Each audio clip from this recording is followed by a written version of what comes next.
So guys, in this video I will show you how you can do YouTube thumbnails for your YouTube short videos. So YouTube updated this recently, and so let's say we want to upload some YouTube short. We have YouTube short of Luke Belmar.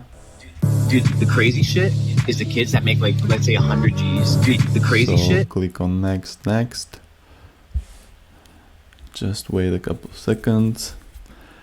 And it's strange, but you still cannot upload custom-made YouTube thumbnail to your videos, but you can do this.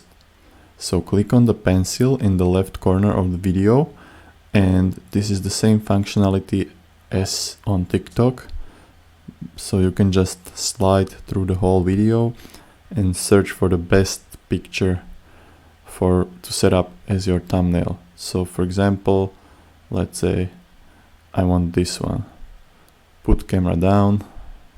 This might be catchy for a viewer.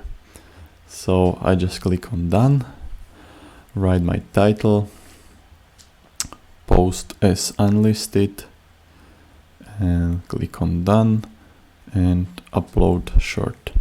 So yeah, it's pretty simple and pretty easy.